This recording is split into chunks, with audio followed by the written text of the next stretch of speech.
Abogado, muy buenos días. A nombre del Comité de Evaluación del Poder Legislativo, le damos la bienvenida a esta entrevista. Pedirle de favor nos proporcione su nombre, cargo al que aspira y lugar de nacimiento. Claro, muy buenos días. Raimundo Espinosa Hernández, nací en Delicias, Chihuahua, y el cargo al que aspiro es a ministro de la Suprema Corte de Justicia de la Nación. Bien, ¿pudiera hablarnos del caso Campo Algodonero resuelto por la Corte Interamericana de Derechos Humanos en las que determinó al Estado mexicano como responsable de violar derechos humanos? Adelante. Sí, en el caso de Campo Algodonero, pues es uno de los antecedentes que van configurando la nueva relación que tiene el Estado mexicano con la jurisdicción de la Corte Interamericana. Pues se convirtió en uno de esos casos pues emblemáticos de violación de derechos humanos que al no encontrar pues solución y atención por las autoridades internas del Estado mexicano tuvo que, pues finalmente las víctimas tuvieron que pues acudir a la jurisdicción interamericana para encontrar pues primero ser escuchadas, también pues la atención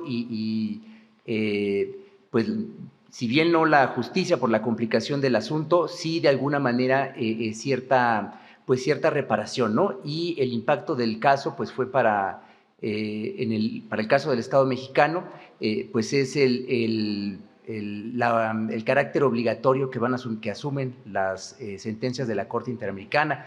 Este caso, bueno, el asunto aquí fue la violencia en Ciudad Juárez, la violencia estructural en Ciudad Juárez y pues los casos de asesinatos de mujeres en Ciudad Juárez, ¿no? Que lamentablemente pues no encontraron solución ni en el Estado ni tampoco en la Federación, y lo que determina finalmente la Corte Interamericana después de pues seguir el proceso y llegar a ella pues varios años después es la instrucción de reparación por parte del Estado mexicano y la toma de medidas y también pues la transformación en la manera en la que se atienden este tipo de asuntos.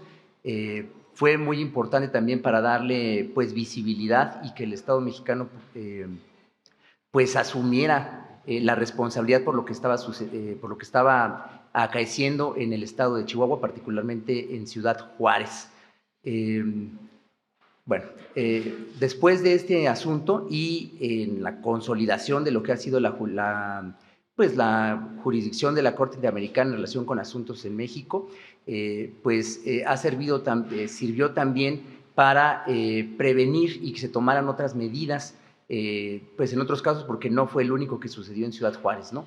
Me parece a mí que ese es el impacto social más importante que tuvo la intervención de la Corte Interamericana. Y en la parte sustantiva, pues en el estado de Chihuahua sí hubo, pues se tomaron otras medidas. Lamentablemente los casos ahí son muchos más. El primer estado del país donde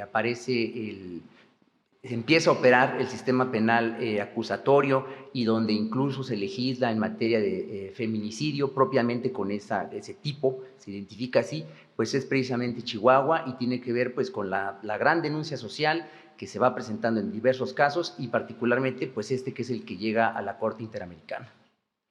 Abogado, hay una crítica a la Corte Interamericana que no hay seguimiento al cumplimiento de sus sentencias por parte de los estados. ¿Qué opinión le merece? Bueno, eso tiene que ver con pues el proceso de consolidación que tienen pues los sistemas regionales, ¿no? En el caso de pues América, que es que nos corresponde a nosotros, pues el proceso ha sido paulatino. La Corte Interamericana en ocasiones parece que pues nosotros en México, en la cultura jurídica, en la comunidad jurídica nacional, pues la empezamos a conocer después de la reforma de 2011, cuando realmente es una institución que tiene varias décadas y tiene muchos otros antecedentes en casos muy importantes en países de América Latina, y nosotros en México pues no habíamos puesto la atención debida, ¿no? Es precisamente hasta que empiezan a llegar los casos de México y casos pues de violencias estructurales, de violaciones de derechos humanos que empiezan a llegar a la Corte Interamericana, que ponemos atención en ella, y bueno, por supuesto la reforma de 2011 que obliga a mirar y atender las resoluciones de la Corte Interamericana. Me parece a mí que ese proceso es un proceso en donde se tendrá que ir consolidando pues las atribuciones que tiene la propia Corte Interamericana y los vínculos que puede tener los diferentes estados, en este caso México, con las resoluciones, con las sentencias que emite la propia Corte Interamericana. Es muy importante pues el seguimiento, porque de otra manera sí el impacto social que se puede tener con esos casos que se vuelven emblemáticos, pues es muy importante, pero también es cierto que se requiere un seguimiento mucho más formal y puntual para, pues en un trabajo colaborativo, las autoridades de la jurisdicción interamericana con las autoridades nacionales, pues verificar el cumplimiento de las sentencias, particularmente pues lo que tiene que ver con las reparaciones a las víctimas, ¿no? Eso es, me parece que es un vacío, pero es un proceso que está pues por consolidar. Gracias. Sí. ¿Cuál, de ser usted electo ministro de la Suprema Corte de Justicia de la Nación, cuáles serían sus acciones concretas en respuesta a las quejas de la ciudadanía mexicana por el acceso a la justicia limitado, la tardanza de la justicia? ¿Cuáles serían sus acciones que haría? Claro, mire, a mí me parece que esos problemas que se señalan son problemas que difícilmente pueden ser reparados por la acción de un ministro aislado. Incluso la propia Corte actuando en pleno, bueno, en salas todavía, pero actuando en pleno, difícilmente lo podría hacer por sí misma. Yo creo que es una cuestión mucho más estructural del Estado y de la sociedad mexicana, ¿no? Y se requiere pues un trabajo coordinado entre diferentes actores institucionales para poder lograr, por ejemplo, el acceso efectivo a la justicia y pues los tiempos, que la justicia realmente sea pronta y expedita. Eso tiene que ver, por ejemplo, con la relación entre tribunales, en el caso de tribunales federales, con tribunales locales, ¿no? El tema pues tan discutido desde finales del siglo XIX del amparo, pues del amparo directo, ¿no? Y la manera en la que los tribunales federales terminan revisando pues gran parte del trabajo de la jurisdicción local, me parece que si bien puede asegurar una mejor justicia, pues lo cierto es que eso es lo que precisamente va retrasando el acceso a la justicia en las entidades federativas. Porque finalmente esa justicia, para que llegue de los tribunales locales a la justicia federal y haya un pronunciamiento del tribunal que sea, de la instancia que sea competente, bueno, ese es un tiempo que me parece a mí que afecta este carácter prontitud que debería tener la justicia, por un lado, y además también me parece que es un vicio que impide el desarrollo de la impartición de justicia a nivel local, porque está siempre la idea de que lo puede revisar la autoridad federal, ¿no? Me parece a mí que, por ejemplo, eso nos da cuenta de que es muy complicado que una sola persona, incluso en el puesto de ministro, pudiese resolver el asunto. Por otro lado, me parece que para dar generar una mayor cercanía o proximidad no solo de un ministro, sino de la Suprema Corte de Justicia o del Poder Judicial, pues es muy importante romper pues esta práctica institucional, y a veces parece también un mito, de que los jueces deben estar pues como separados de la sociedad, incluso puestos como por encima de los conflictos sociales, cuando ellos mismos como personas y la institución misma está inmersa en una sociedad llena de contradicciones y con muchas pues complicaciones, ¿no? ¿Eso qué quiere decir? Pues que tiene que entenderse el rol del juzgador de otra manera, porque también deben tener ellos la apertura y la capacidad para comunicar con todos los cuidados debidos, pues el trabajo que están haciendo en la Suprema Corte de Justicia, ¿no? Eso es algo muy reciente para nosotros y tiene que ver con el proceso de cambio en el que estamos, pues en el que estamos atravesando, ¿no? Antes de la llegada, por ejemplo, la ministra Batres, que lo hace, pues era muy difícil ver que otros ministras tuviesen esta comunicación o que participaran en otros eventos públicos explicando asuntos o explicando procedimientos. Yo creo que eso también puede ayudar mucho a romper esta distancia que hay con la sociedad, ¿no? Muchas gracias.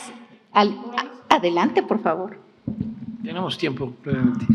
Abogado, en materia de supremacía constitucional, ¿encuentra usted que habría una contradicción entre el artículo 1 y el 133? ¿Es un complemento o son dos temas absolutamente distintos?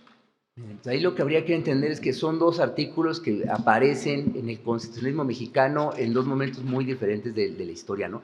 El artículo 133, pues lo sacamos de la Constitución de Estados Unidos, incluso con problemas de traducción, ¿no? Por el término law. Y viene pues de un momento muy diferente a la situación, a la coyuntura donde aparece el artículo primero constitucional. El gran reto pues ha sido cómo armonizar dos artículos que parece que dicen dos cosas muy diferentes, ¿no? Yo en principio pensaría que pues son contradictorios, ¿no? La práctica y el haber echado a andar la implementación de la reforma constitucional de 2011 con el artículo primero, pues ha hecho ver que eso puede ser compatible, ¿no? El hecho de que todas las autoridades tengan estas obligaciones en materia de derechos humanos y que tengan que también ellos velar por los derechos humanos que están en la Constitución y en ese sentido también ellos puedan arrogarse atribuciones, bueno, no debería ser, no debería entenderse en un sentido distinto a lo que establece el propio artículo 133. Lo que sucede es que todo el trabajo judicial que se vino haciendo antes de la reforma de 2011 en relación con el artículo 133, pues es toda pues un cúmulo de doctrina y de jurisprudencia que sí parece en principio chocar en su momento con lo que establecía el nuevo artículo primero en un principio, ¿no? Ahora, por otro lado, esa es una dimensión del debate, me parece. Y otra es pues la que sucedió más recientemente, ¿no? A mí me parece que pues es muy importante que nosotros recuperemos en la cultura jurídica nacional, se recupere algo que estaba muy claro durante gran parte del siglo XX, que es la supremacía de la Constitución vinculada con la idea misma de soberanía nacional. Y eso no tiene por qué ser contradictorio con la protección, con la garantía, con la promoción, con la defensa de derechos humanos. Me parece que es posible encontrar la armonía entre esas dos tesis sin que haya que dejar a un lado pues, las atribuciones del Estado mexicano. Quedan 10 minutos para cierre, 10 segundos, perdón. Muchas gracias por su respuesta. Abogado, muchas gracias por su presencia y por su participación y le pedimos estar atento sobre las futuras determinaciones que tome este comité. Gracias. Muchas gracias.